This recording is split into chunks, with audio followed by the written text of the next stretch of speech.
پورا قرآن الٹ کر دیکھیے. حضرت عائشہ صدیقہ سے کسی نے پوچھا اللہ کے نبی علیہ السلام کے اخلاق کریمانہ کیسے تھے؟ تو آپ نے فرمایا پوچھنے والے تو نے قرآن کو دیکھا نہیں؟ کان خلقہ القرآن. اللہ کے نبی علیہ السلام کے اخلاق کریمانہ قرآن تھے. قرآن دیکھو، قرآن پڑھنے کی چیز ہے، لیکن اگر ایک مجسم قرآن کو دیکھنا چاہتے ہو تو وہ محمد رسول اللہ کی ذات ہے. ظاہر سی بات ہے ان کی عظمت کا اندازہ کون لگا سکتا ہے؟ ان کی رفت کا اندازہ کون لگا سکتا ہے؟ ان کے مقام و مرتبہ کو کون سمجھ سکتا ہے؟ جن کا مقام یہ ہے کہ اللہ نے انہیں مصطفیٰ فرمایا، جن کا مقام یہ ہے کہ اللہ نے انہیں مجتبی فرما دیا. اور جب ہم کوئی چیز بناتے ہیں، جب کہ ہم انسان ہیں اور ہماری مکمل کوشش ہوتی ہے کہ ہمارا جو پروڈکٹ سامنے آئے، ہماری جو مصنوعی چیزیں سامنے آئے، ہماری بنائی ہوئی چیز جو سامنے آئے، اس کے اندر کسی قسم کی کمی نہیں ہو، اس کے اندر کسی بھی قسم کا عیب نہ ہو، اس کے اندر کسی بھی قسم کی کوئی خرابی موجود نہ ہو، کوئی نقص موجود نہ ہو. باوجود ہے کہ ہم انسان ہیں، ہم سے خطائیں ہوتی ہیں، ہم سے غلطیاں ہوتی ہیں، ہم خود مکمل نہیں ہیں، اس کے باوجود ہماری کوشش ہوتی ہے کہ ہماری بنائی ہوئی چیز کے اندر کسی قسم کی کوئی کمی نہیں ہونی چاہیے، کوئی کوتاہی نہیں ہونی چاہیے، کوئی عیب نہیں ہونی چاہیے. تو وہ ذات جو اللہ کی بنائی ہوئی ہے، وہ ذات جس کا انتخاب اللہ نے فرمایا ہے، اور وہ اللہ جو جگہ بجگہ قرآن میں فرماتا ہے سبحان اللہ پاک ہے، عیب سے پاک ہے، نقص سے پاک ہے، حوادثات سے پاک ہے، بیماریوں سے پاک ہے، اور کسی چیز پر قدرت نہ رکھنے سے پاک ہے. اگر وہ اللہ بیدار ہے، اگر وہ اللہ پاک ہے، اس کے اندر کوئی کمی نہیں ہے، اس کے اندر کوئی کوتاہی نہیں ہے، تو جس ذات کا انتخاب وہ اللہ فرمائے گا اس کے اندر بھی کوئی کمی نہیں ہوگی، اس کے اندر بھی کوئی کوتاہی نہیں ہوگی، اس کے اندر بھی کوئی ہے. اب اللہ کے نبی علیہ السلام کی زندگی کو ہم دیکھتے ہیں. حضور سرور کائنات علیہ السلام ہے اور ان کی عظمت کے ترانے قرآن کریم فرما رہا ہے وَرَفَعْنَا لَكَ ذِكْرَكَ. اے محبوب ہم نے آپ کے ذکر کو آپ کی خاطر بلند فرمایا ہے. ساری دنیا چاہتی ہے میرا اللہ مجھ سے راضی ہو جائے، ساری دنیا چاہتی ہے میرا کام ایسا ہو کہ میرا رب مجھ سے راضی ہو، ساری دنیا چاہتی ہے مجھے اللہ کی رضا حاصل ہو جائے تو اللہ ہمیں جنت میں داخل فرما دے گا. لیکن قرآن بتا رہا ہے، تحویل قبلہ کا حکم بتا رہا ہے اے محبوب اگر ہم آپ کو تحویل قبلہ کا حکم دے رہے ہیں، اپنی خاطر نہیں دے رہے ہیں، فَلَنُوَلِّيَنَّكَ قِبْلَةً تَرْضَاهَا، ہم آپ کو اس قبلہ کی جانب پھیر دیں گے جو آپ کو پسند ہے. یعنی آپ کی پسند کی خاطر ہم آپ کے قبلہ کو بدل دیں گے. وہ قبلہ جو انبیاء سابقین کا قبلہ تھا، وہ قبلہ جو جد الانبیاء کا قبلہ تھا، وہ قبلہ جو ابو الانبیاء کا قبلہ تھا. لیکن محبوب جب آپ کی بات آئے گی تو اور کسی کو اس قدر خاطر میں نہیں لایا جائے گا. ہم تو یہ دیکھیں گے جو آپ کس کام سے خوش ہو رہے ہیں. آیا حضرت شاہ فرماتے ہیں کہ ساری خدائی یہ چاہتی ہے کہ اللہ راضی ہو جائے اور اللہ یہ چاہتا ہے کہ ہمارا محبوب سبحان اللہ. خدا کی رضا چاہتے ہیں دو عالم، خدا چاہتا ہے رضا. ہم یہ چاہتے ہیں ہمارا رب راضی ہو جائے، لیکن رب یہ چاہتا ہے کہ میرا محبوب راضی ہو جائے. اب ان کی عظمت دنیا میں بھی مسلم ہے، قبر میں بھی مسلم ہے، مرنے کے بعد بھی ہمیں ان کی عظمت کا اندازہ ہوگا. کوئی چیز ایسی ہے جو صرف دنیا کے لیے ہے، کوئی چیز ایسی ہے جو صرف قبر کے لیے ہے، کوئی ایسی ہے جو صرف حشر کے لیے ہے. لیکن عظمت مصطفیٰ کا اقرار کرنا اور عظمت مصطفیٰ کو تسلیم کرنا ہمارے لیے دنیا میں بھی ضروری ہے، قبر میں بھی ضروری ہے اور مرنے کے بعد. دنیا میں بغیر عظمت مصطفیٰ کے تسلیم کیے ہوئے آدمی کوئی مقام حاصل نہیں کرتا. بمصطفیٰ برسا خیش را کے دی ہم عروض اگر بہو نہ رسیدی تمام بھولے ہیں. دنیا کی نعمتیں جو مل رہی ہے وہ محمد رسول اللہ کے قدموں سے وابستہ ہے.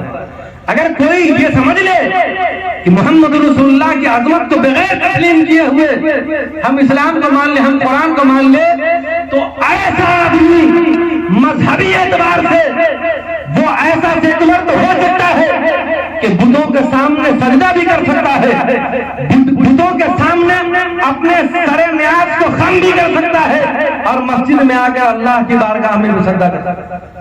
دوسری جگہ کسی سفیر سے ملاقات کے لیے جا رہے تھے, آپ نے اپنے نالائن مبارک اٹھا لیے, تو آپ کے خادم نے کہا کہ دنیا دیکھے گی بادشاہ اسلام ہے اور اپنی جوتی کو خود اٹھائے ہوا ہے, شاید آپ کی عظمت پر اور آپ کی عزت پر فرق آ جائے, آپ ہمیں جوتی دے دیجئے میں اس کو پکڑ لوں.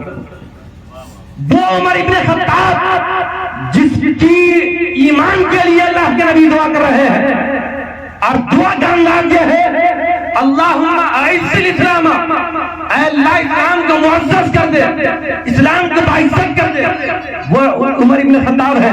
لیکن آپ نے جواب دیا کنا نذل قوم فاعزنا اللہ بالاسلام, کہ زمانہ جاہلیت میں جب ہم نے محمد رسول اللہ کا کلمہ نہیں پڑھا تھا, جب ہمارا دل توحید کے چراغ سے روشن نہیں تھا, اس وقت ہم ذلیل ترین قوم تھے. لیکن جب سے ہم نے محمد رسول اللہ کی بارگاہ میں اپنی جان کی قربانیاں دی ہے اور اپنے آپ کو بیچ دیا ہے, تو اللہ نے اس کے ذریعے سے ہمیں عزت عطا کی. گویا اگر عزت مل رہی ہے تو مصطفیٰ کریم صلی اللہ علیہ وسلم کے قدموں سے مل رہی ہے.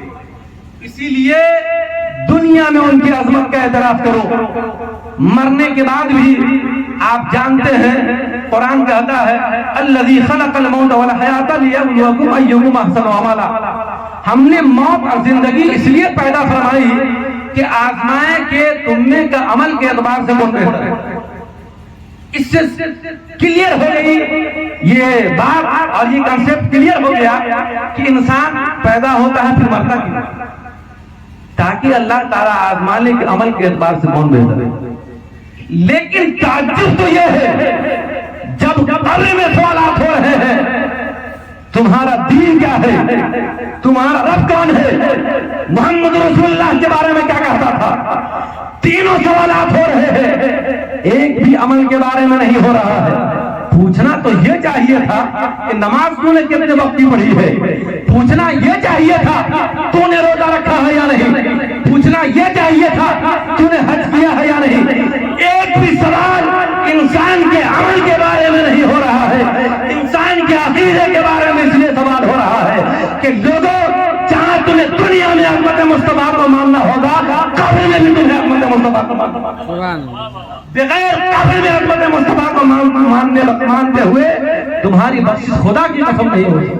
نعرہ تکبیر, نعرہ رسالت, عظمت مصطفیٰ کانفرنس زندہ باد. دنیا میں بھی عظمت مصطفیٰ کو تسلیم کرو, قبر میں بھی عظمت مصطفیٰ کو ماننا ہوگا, اور میدان محشر میں بھی عظمت مصطفیٰ کو ماننا ہوگا. روایات بتاتی ہیں اللہ کے نبی علیہ السلام نے فرمایا میدان محشر قائم ہوگا, لوگ پروانہ وار پھریں گے.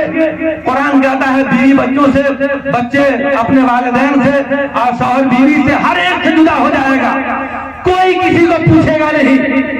ایک دن 50,000 سال کے برابر ہوگا, اور آدھا دن اس بارے میں گزر جائے گا کہ ہمارے پاس کسی کو کچھ سمجھ میں نہیں آئے گا کہ کیا کریں, کچھ سمجھ میں نہیں آئے گا. اب آدھا دن کا مطلب 25,000 سال کے برابر آدمی گزار چکا ہوگا بے چینی کے عالم میں کہ ہم کیا کریں. بڑی لمبی حدیث ہے, انبیاء کرام کے پاس آئیں گے, سب کہیں گے کہ یہ میرے بس کا نہیں, کہیں آپ.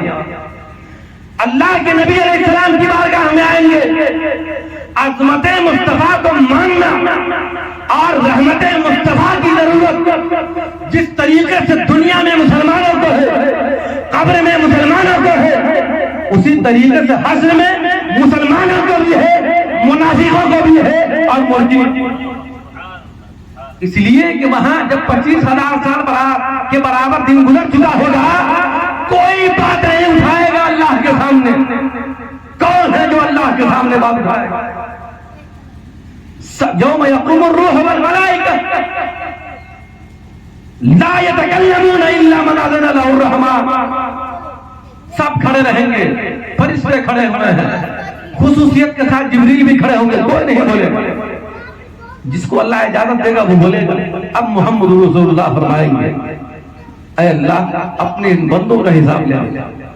وہاں پر جنت اور جہنم میں جانے کی بات تو الگ ہے، لیکن اگر لوگوں کے اعمال تولے جائیں گے، لوگوں کا فیصلہ کیا جائے گا، تو خدا کی قسم اس وقت تک نہیں کیا جائے گا جب تک محمد مصطفیٰ۔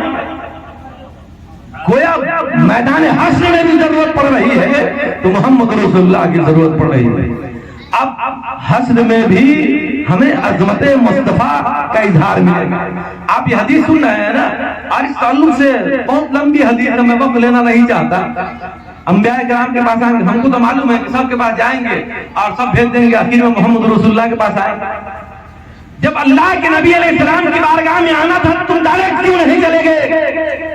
جب اللہ تعالیٰ بندوں کا حساب کرنا چاہتا ہے تو اللہ تو علیم بذات صدور ہے، جو ہمارے دلوں کے اندر اللہ جانتا ہے، اور جو فرشتے اللہ نے مقرر فرمائے ہیں وہ نامہ اعمال تو فرشتے سامنے رکھیں گے، لیکن اتنا بڑا حشر قائم کیا جائے گا، نبیوں اور رسولوں کے پاس لوگ جائیں گے، اور سب آخر میں محمد رسول اللہ کے پاس کیوں آئیں گے؟ تو علامہ حسن رضا فرماتے ہیں فقط اتنا سبب ہے ان نقاد بزم محشر کا کہ ان کی شان محبوبی دکھائی جائے۔ اللہ جس کے بارے میں چاہتا فیصلہ کر دیتا جنت میں جائے گا جنت، جس کے بارے میں کہے گا جہنم میں چلا جائے جہنم میں چلا جائے گا۔ کون ہے جو اس کے سامنے کھڑا ہو کر کہے کہ اللہ ہمارے اعمال کو تول دے، اے اللہ ہم دیکھنا چاہتے ہیں کہ ہمارا عمل کیسا ہے۔ حضور تو یہ فرماتے ہیں کہ 400 سال یا 4000 سال ایک آدمی عبادت کیا ہوگا اور اللہ فرمائے گا جنت میں لے جاؤ، تو وہ کہے گا کہ میں اپنے عمل کی بنیاد پر جا رہا ہوں اور انصاف کی بنیاد پر جا رہا ہوں۔ جب اللہ تعالیٰ اپنی نعمتوں کو کے ساتھ اس کی عبادت کا موازنہ کرے گا تو اللہ کی نعمتوں کا پلہ بھاری ہو جائے گا۔ اللہ فرمایا اب اس کو جہنم میں لے جاؤ۔ اب اسے کہنا پڑے گا اللہ اگر میں جنت میں جا رہا ہوں تو تیرے عدل کی بنیاد پر نہیں بلکہ تیرے فضل کی بنیاد پر جنت۔ دنیا میں بھی عظمت مصطفیٰ، قبر میں بھی عظمت مصطفیٰ، مرنے کے بعد بھی عظمت مصطفیٰ۔ اس لیے جب قبر میں جا کر کے احساس ہوگا، جب میدان حشر میں جا کر احساس ہوگا، دنیا ہی میں سمجھ جانا چاہیے کہ مصطفیٰ کا مقام کیا ہے۔ اعلیٰ حضرت ارشاد فرماتے ہیں آج میں ان کی پناہ، آج مدد مانگ ان سے، کل نہ مانیں گے قیامت میں۔ اگر قیامت میں تو مانو گے ہی مصطفیٰ کی عظمت کیا ہے۔ دنیا میں تو چند پیسوں کے عوض، چند ریال کے عوض، چند ڈالر کے عوض تو نے اپنے دین کو فروخت کیا تھا، چند کرسی کے عوض، اقتدار کے بدلے میں تو نے بتوں کے سامنے اپنی پیشانی ٹیک دیا تھا۔ دنیا میں تو نے ایسا کر دیا تھا، قبر میں کہاں جاؤ گے، حشر میں کہاں جاؤ گے؟ بل آخرت خیر و ابقا بل تؤثرون الحیات الدنیا، دنیاوی زندگی کو ترجیح دیتے ہو۔ بل آخرت خیر و ابقا، دنیاوی زندگی کچھ نہیں ہے، آخرت کی زندگی دیر پا ہے اور اس سے بہتر ہے۔ تو اس زندگی کے بارے میں آدمی سوچے۔ اس کے بعد مصطفیٰ کے قدموں میں آ گیا۔ دنیا کے اندر اللہ کے نبی علیہ السلام کے بارے میں ہر دور میں ایسا ہوتا آیا ہے، لوگ کچھ ایسے ہیں جو عاشق ہیں، جو پروانے ہیں لکھ رہے ہیں، کچھ ایسے ہیں جن کے دین کو خریدا گیا ہے، جن کے قلم کو خریدا گیا ہے، جن کے علم کو خریدا گیا ہے، اور اس علم کے بدلے میں، اس قلم کے بدلے میں، اس صحافت کے بدلے میں لوگوں نے اپنے دین کا سودا کیا۔ دین کا سودا کیا کیا؟ صرف ایک بات کہہ کر میں اپنی گفتگو ختم کرتا ہوں۔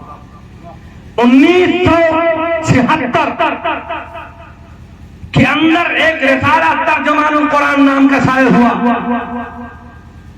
جلد نمبر 85 صفحہ نمبر 30 اور اس کے اوپر جو سرخی یعنی ہیڈنگ ہے، اس ہیڈنگ کا نام ہے اسلام کس چیز کا علم بردار ہے۔ اتنے حوالے جات ہماری گفتگو تو مجھے تو بہت خوشی ہوتی ہے کہ جتنے لوگ مجمع میں سنتے ہیں اس سے زیادہ لوگ الحمدللہ، یہ بہت اچھی بات ہے۔ حوالہ نوٹ کر لو اور دیکھو 1976 کا وہ رسالہ اور 85 نمبر جلد ہے، صفحہ نمبر 30 ہے اور سرخی کا نام ہے اسلام کس چیز کا علم بردار۔ اس کے اندر ایک آدمی نے لکھا ہے کہ اسلام کس چیز کا علم بردار ہے، اللہ کے نبی کے بارے میں کیسا عقیدہ ہونا چاہیے۔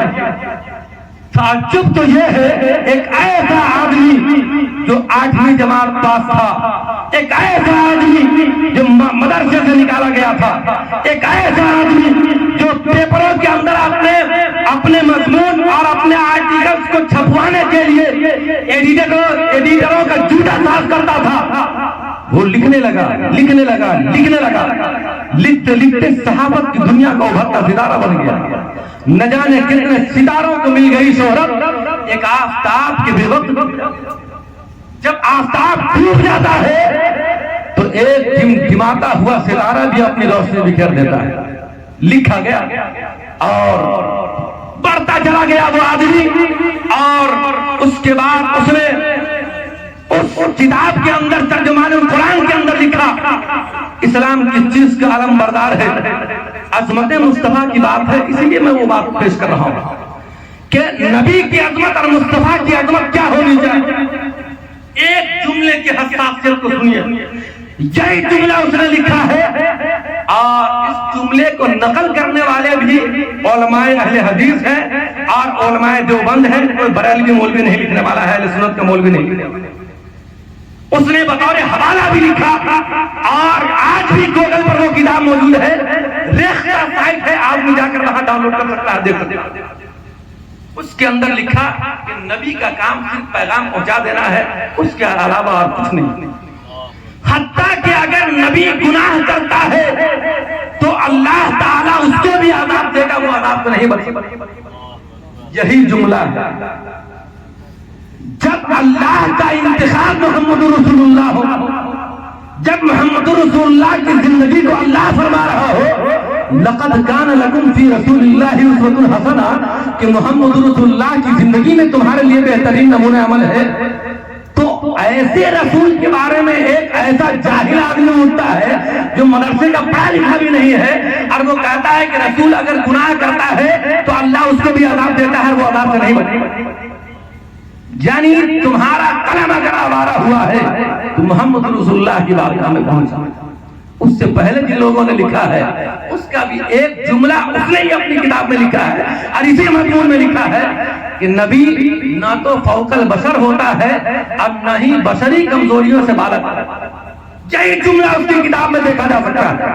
اس نے لکھا ٹھیک ہے، فوق البشر کا کیا مطلب؟ بشریت تو بہت بڑی صفت ہے نا، جبھی تو ملکوت اس کے سامنے سجدہ کر رہی ہے۔ آدم تو بشر تھے نا، ابو بشر تھے، لیکن فرشتے سجدہ کر رہے ہیں۔ بشریت تو بہت بڑی چیز ہے، فوق البشر کہنے کا کیا؟